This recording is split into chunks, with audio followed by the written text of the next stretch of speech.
Fall and spooky season is fully here, and I really feel that with a lot of the lip launches that have happened recently.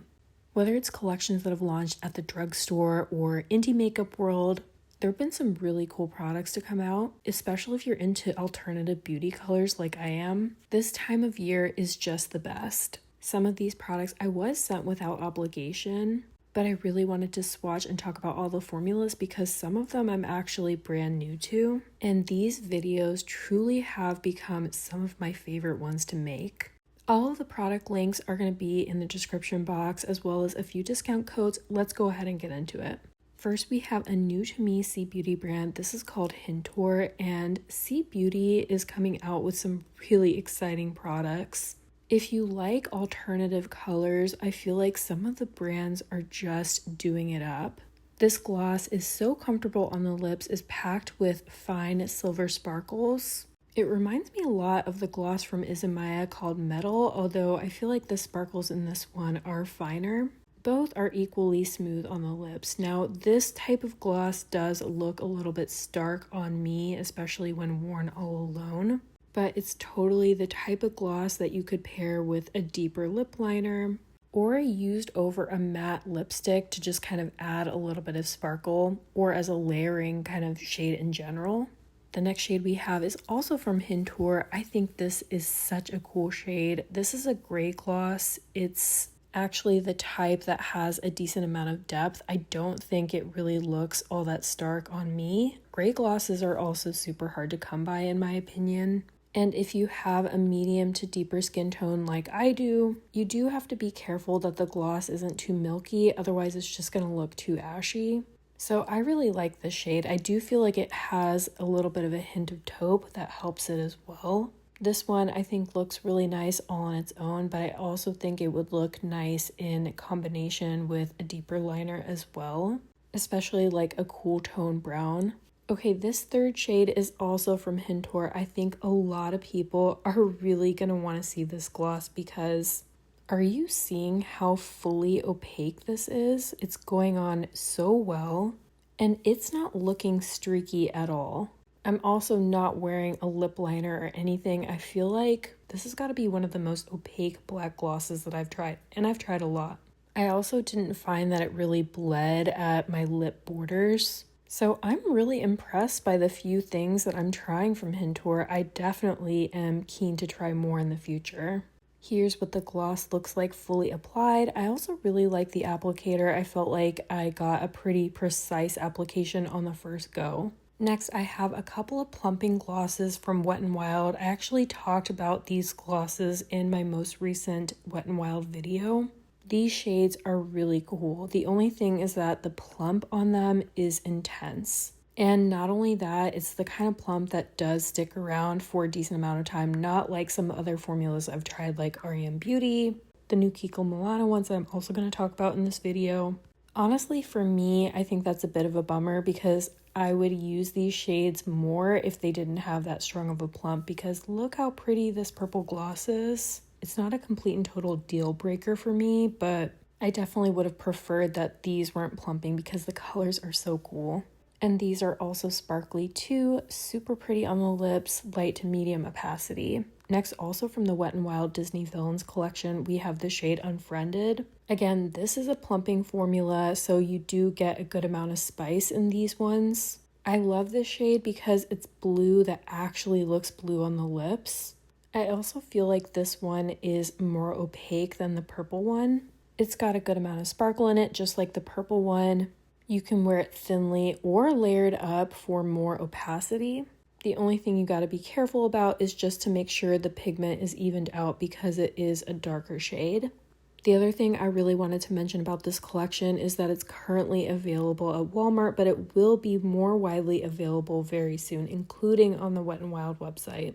Here is what it looks like fully applied. If you love alt beauty shades like I do, you're going to love this one. The only thing I think is going to deter some people is that it has a good amount of plumping effect in it. We have a brand new formula from Kiko Milano. Kiko Milano is based in Italy, but they are pretty accessible in a lot of other countries as well. I feel like they're also particularly known for their gloss formulas. Now these are plumping glosses, and this is a brand new formula. As I mentioned, they're all kind of fall neutral shades. This is the shade 6, which is a brown tone shade. I honestly do think these shades are very pretty. There were 3 of them that were a little bit kind of similar, and the reason I didn't include them is because I wanted to focus on the deeper shades that I felt like were most flattering on me. But I feel like this is undeniably very pretty on the lips. Nice thing about this formula too is that the spice and the plump dies down pretty quick. Also from Kiko Milano, we have the shade 5. This is the same type of formula I just talked about. This shade is a bit brighter. It's kind of like a burnt red. It has like a hint of brown in there. To me, it makes it much more wearable. I know I've mentioned in one of my other videos focused on red lips that finding red lips that flatter me is very challenging. But in my opinion, this shade doesn't look stark at all. I feel like this is definitely a wearable red toned gloss. All of the shades in this range have a gentle shimmer, which gives them a little bit extra dimension. Next, we have a couple of brand new shades from Lethal Cosmetics and their Conjuring collaboration. This is the shade Annabelle's Curse. This is a vampy toned red, and this is definitely one of my favorite pieces from the collection. I feel like this shade of red is one that's definitely going to flatter a wide range of skin tones, and especially if you like deep vampy reds, you are probably going to like a shade like this.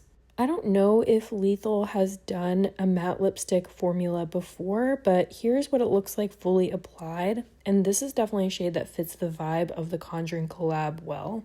Next, also from the Conjuring collaboration, we have the shade Valak's Vengeance. This is a matte black lipstick, and I am just layering it up to show you what it looks like at full opacity.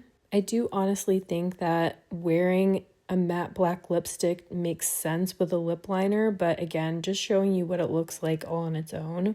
I do think there's some really fun ways to wear a black lipstick. I saw some other people just kind of blotting it on just so you get a kind of blurred out semi-sheer effect. I definitely want to play around with doing that a little bit. Here is what it looks like fully applied. And if you're curious about this formula, it does feel comfortable on the lips. It's matte, but it doesn't feel drying. And here is what the first set of shades I just talked about look like swatched to my arm. All of my labels are from the wrist down, and this shot just makes me so happy. And I'm sure part of it is just that this time of year, a lot of these type of really cool shades come out, but I'm not complaining. I'm definitely here for it. Okay, next I'm going to talk about a brand new formula from Beaute Bar. This is a part of their Dark Dreamscape collection that's going to be launching on October 1st.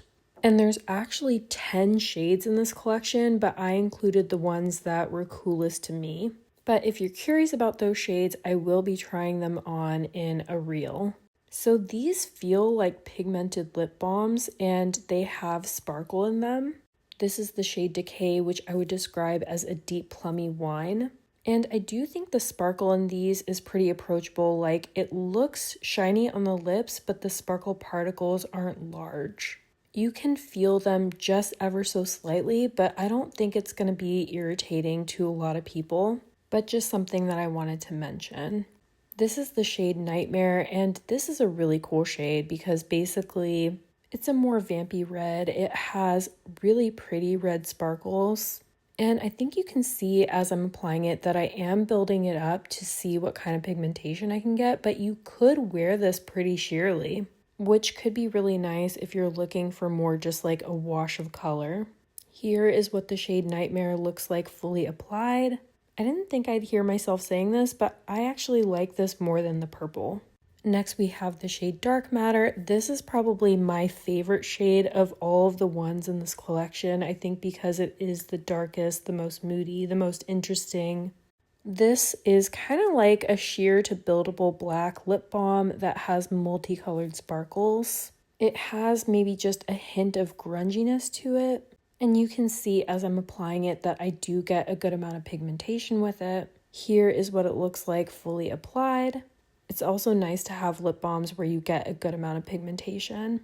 Next, we have a couple of shades from Nomad, and again, this is a new formula. They also did almost like these sparkly lip balms. You can see how cool the aesthetics on these are. It kind of reminds me of these really kind of swirly lip balms that came out from Enco Beauty last year.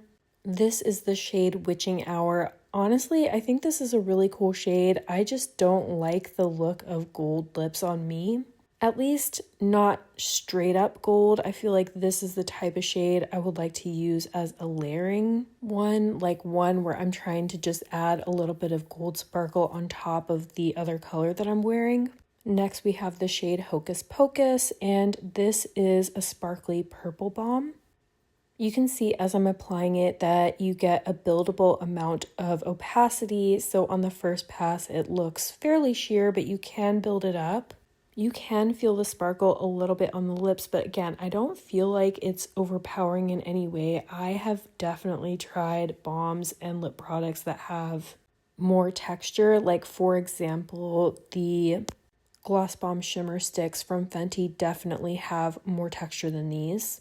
And that just mostly has to do with the sparkle particle size, in my opinion. Here is what the shade Hocus Pocus looks like fully applied. Next, we have a lip gloss from CoverGirl, and this is a part of the Stranger Things collaboration. This shade is called The Bite. This is a lip gloss, and to me it looks like a gray lip gloss, both in the tube and as I'm applying it. However, this one is pH adjusting, but despite being pH adjusting, you still do get a gray tint on the lips. It doesn't become fully pink or anything like that, but I do have to mention it because I know some people really don't like pH adjusting lip products. Here is fully applied, and this Stranger Things collection is also getting me in the mood for the new season of Stranger Things, which I think is coming soon. Okay, I've got another lip product from Wet n Wild. This is a lip stain. It's a black lip stain, and it's a part of their Fantasy Makers collection. It's got a very watery texture and kind of like a rubberized doe foot applicator. And for anyone curious, this is legit. This stains your lips for sure, and the stain is actually really hard to get off, even with a makeup remover. However, that is the point of a lip stain, and this is definitely a game changer, especially if you want to use it with a black gloss. Here is what it looks like fully applied. And here is what the stain looks like. Very impressive in my opinion. Next, we have a new formula from Maybelline. This is called Superstay Matte Ink, and this formula dries down to being matte and it stays put, which I can also confirm. I think that this comes out in 6 shades. I am trying on the 2 shades that are deepest and I think look best on me. This is the shade Charmer. It's a brown tone shade that has a hint of red, and it claims to have wearing power up to 16 hours. And honestly, this is one that I kind of want to do a wear test with. It definitely feels matte on the lips. I feel like it's a little bit drying, but it's not intolerable in my opinion. And I'm very sensitive to matte formulas that are drying. With this formula, I don't feel tugging. This is the shade Pioneer. It's a bright red, definitely the type of red that I tend to be a bit intimidated of.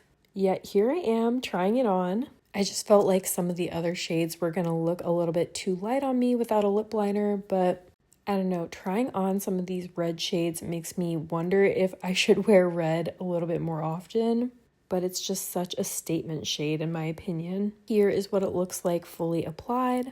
Typically, I haven't really been into matte lips, but I see they're kind of making a comeback, and I'm kind of intrigued to try them a bit more. Okay, the last shade that I'm going to talk about is from Laced with Cherry. This is a small indie brand, and they did a collaboration with Gloomy Bear. And this is the shade Marshmallow Cream. It's a sparkly gloss. It's like a blue iridescent. So as you probably already know, I am pretty obsessed with it. I already love blue glosses. And this is definitely the type of shade that I enjoy wearing all on its own, but also layered over other lips to just kind of bring them to life a little bit. It isn't my first time trying the glosses from Laced with Cherry either. I actually think they have a great selection of fun alt colors. They even have a couple of hollow glosses too, and all the glosses they have feel comfortable on the lips. And here's what the second set of lip products look like swatched on my arm. I think you can tell that there's really been a lot of fun and interesting lip products come out, and I think a lot of it has to do with Halloween. It's also really fun to see how many cool lip products have come out at the drugstore, like with Wet n Wild, CoverGirl, Milani, and NYX. It's also been a lot of fun to see indie brands include some new shades and formulas in their lineups. Now I'm just waiting for a few more kind of like deep grungy greens, but we're only at the very beginning of spooky season, so I know we're gonna get a bunch of other really cool lip products. Let me know in the comments which products were your favorite from the ones that I tried on today. As always, I hope you found this video helpful. Thank you so much for watching, and I'll see you in the next one.